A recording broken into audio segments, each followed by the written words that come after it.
Hello friends, welcome to nursing current and practical. आज का हमारा टॉपिक है एमसीक्यूज ऑन मस्कुलोस्केलेटल सिस्टम। आज हम musculoskeletal system and its disorder related MCQs करेंगे which is very important for the all kind of nursing exams. इसमें हमारा first question है, a client with a sports injury undergoes a diagnostic arthroscopy of his left knee. After the procedure, the nurse assess the client leg. Which assessment factor are the priority? So question में पूछा है कि after arthroscopy, what is the priority for assessment? Option 1, wound and integumentary. It's a skin integumentary system related to skin assessment. Number 2, mobility assessment. Number 3, vascular and integumentary assessment. Number 4, circulatory and neurological assessment.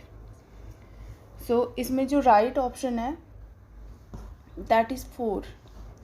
After procedure patient का circulatory and neurologic assessment करना चाहिए. Wound and integumentary, mobility and vascular ये बाद में भी कर सकते हैं. जो प्रायर थिंग होनी चाहिए that is circulatory and neurological assessment. इसमें रैशनल देख लेते हैं हम. Answer number 4 was right. Following A procedure on an extremity, nursing assessment should focus on neurovascular status of extremity. Swelling of leg can impair neurological and circulatory function of leg. Swelling हो सकती है after arthroscopy जिसकी वजह से circulatory and neurological function effect हो सकता है. इसलिए जो प्रायोरिटी होनी चाहिए it's circulatory and neurology. After the neurovascular stability of the extremity has been established, nurse can address other concern of skin integrity, mobility and pain. Second question है हमारा. Second question है हमारा, a client undergoes a lumbar puncture for a myelogram. Shortly after the procedure he reports a severe headache. What should the nurse do? Simple language में question में पूछा है कि after lumbar puncture procedure patient को severe headache हो गया है, तो उस कंडीशन में as a nurse what should do? Headache के लिए क्या करना है आपको? Option 1, increase the client fluid intake. Number 2, administer prescribe antihypertensive. Number 3, offer roll lenses to the client. Number 4, place cooling packs over the lumbar puncture site. So here first option is right, increase the client fluid intake. client का fluid intake बढ़ा देना है. इसमें हम rational देख लेते हैं. Number 1, in headache following in lumbar puncture is usually caused by cerebral spinal fluid leakage. CSF leakage की वजह से हेडेक हो सकता है आफ्टर लंबर पंक्चर, एंड इस कंडीशन में increase fluid intake will help restore CSF volume. Fluid देने से CSF वॉल्यूम रिस्टोर हो जाता है जिसकी वजह से हेडेक मेंटेन कम हो जाएगा. जो एंटी हाइपरटेंसिव का ऑप्शन था नंबर 2, उसका रैशनल हमारे पास है, anti hypertensive don't address the problem. Roll lenses reduce light irritation to the eyes and ice में रिड्यूस साइड पेन, उससे हेडेक कम नहीं होगा. But neither intervention address the problem of reduce CSF volume which cause the headache. लेकिन इनसे जो CSF related leakage वाली problem है वो ठीक नहीं होगी, जो anti hypertensive, roll lenses and ice on the side, lumbar puncture side. तीनों ऑप्शन अलग अलग काम करते हैं, लेकिन जो हेडेक वाला ऑप्शन है, हेडेक के लिए फ्लूइड ही रिप्लेस करना है. Next, while examining the hand of the client with osteoarthritis. Osteoarthritis degenerative disease है, एज के कारण होती है, जॉइंट्स में स्पेस कम हो जाता है. Osteoarthritis, the nurse notes Hubbard notes on the second pointer finger. Identify the area on the finger where the nurse observed the nodes. पूछा है कि osteoarthritis में Hubbard nodes कहाँ पर अकर होते हैं. जो हमारा ऑप्शन है दिस इज़ फिंगर, ये इंडेक्स फिंगर का है, दिस इज़ अ पॉइंट। इसका रैशनल हम देख लेते हैं। यहाँ पर हेबर्डे नोड्स अराइज होते हैं। Answer here, Heberden nodes appear on the distal interphalangeal joints, DIP। ये जो इनको बोलते हैं हम DIP, और जो ये वाला जॉइंट होता है PIP, proximal interphalangeal joint. DIP, this is यहाँ वाला जो जॉइंट होता है दिस इज PIP, एंड जो लास्ट नेल के पास वाला जो जॉइंट होता है दैट इज DIP। ओस्टियोआर्थराइटिस में DIP में ही हेबर्डे नोड्स हो सकते हैं, यहाँ पे नहीं होंगे। ये रूमेटॉइड वगैरह में होता है। यहाँ पे जो नोड्यूल्स PIP में बनते हैं वो रूमेटॉइड में बनते हैं, लेकिन जो ओस्टियोआर्थराइटिस होते हैं उसमें DIP में ही बनते हैं। That's important. These bony and cartilaginous enlargement are usually hard and painless. Cartilaginous enlargement हो जाता है, basically nodes में cartilaginous enlarge हो जाता है, which is painless and typical occur in middle age and elderly client with the osteoarthritis. Next question है हमारा, a client with osteoarthritis develop coagulopathy secondary to long-term non-steroid use. The coagulopathy is most likely the result of। पूछा है जो osteoarthritis के patient लंबे time तक NSAID लेते हैं उनमें कोएगुलोपैथी हो जाता है due to secondary long term NSAID use. ये कोएगुलोपैथी क्यों होता है? The coagulopathy is most likely the result of. पूछ रहे हैं कि कोएगुलोपैथी क्यों होता है, what are the reason. So option 1, impaired vitamin K synthesis, number 2, blocked prothrombin conversion, number 3, decreased platelet adhesiveness, number 4, factor 8 destruction. So right option is 3, decreased platelet adhesiveness।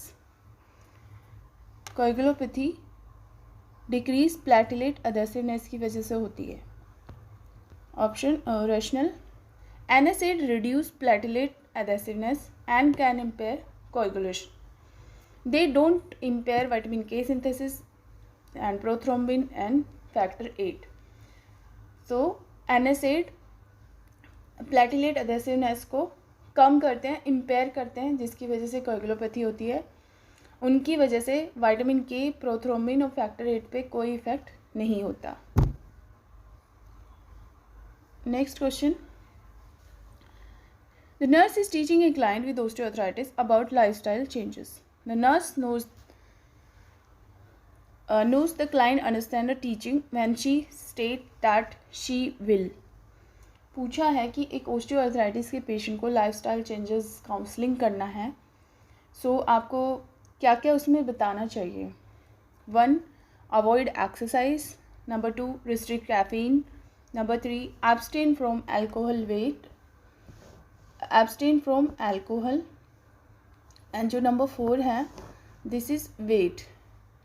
इस slide में थोड़ा सा चेंज हो गया है, this is option 4, weight. Osteoarthritis अगर है तो वेट कम करने के लिए बोलना है, कम करने के लिए बोलना है ऑस्टियोआर्थराइटिस के पेशेंट को। सो ये चारों टीचिंग आपको पेशेंट को करनी है और उसके बाद पेशेंट से पूछना है। तो आपको कैसे पता चलेगा कि patient is well understood?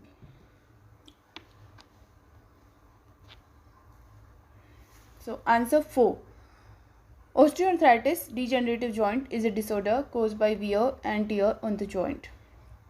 osteoarthritis एक एज रिलेटेड प्रॉब्लम है जो wear and tear on the joints की वजह से होता है। excess body weight is a risk factor associated with development and progression of OA. weight reduction can decrease the manifestation of osteoarthritis.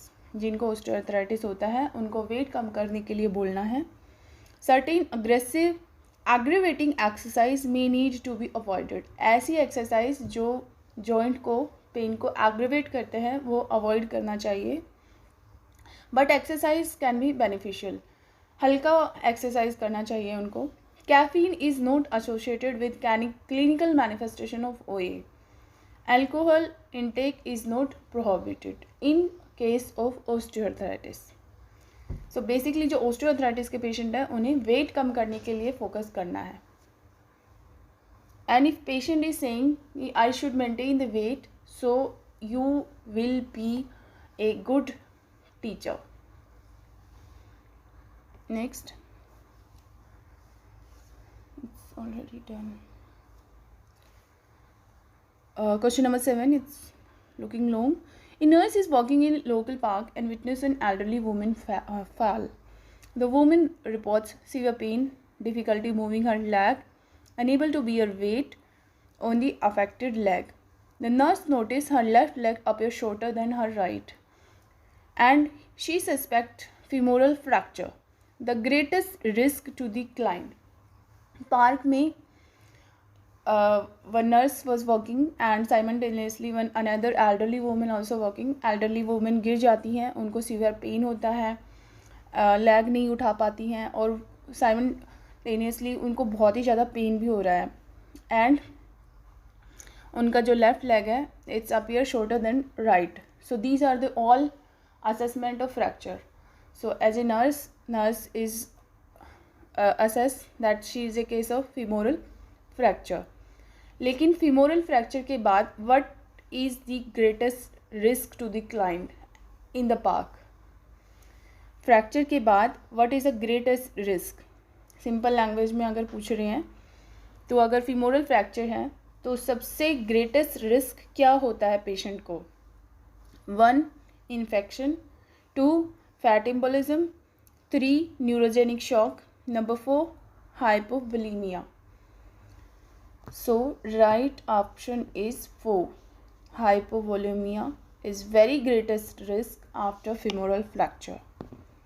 We'll read the rationale also.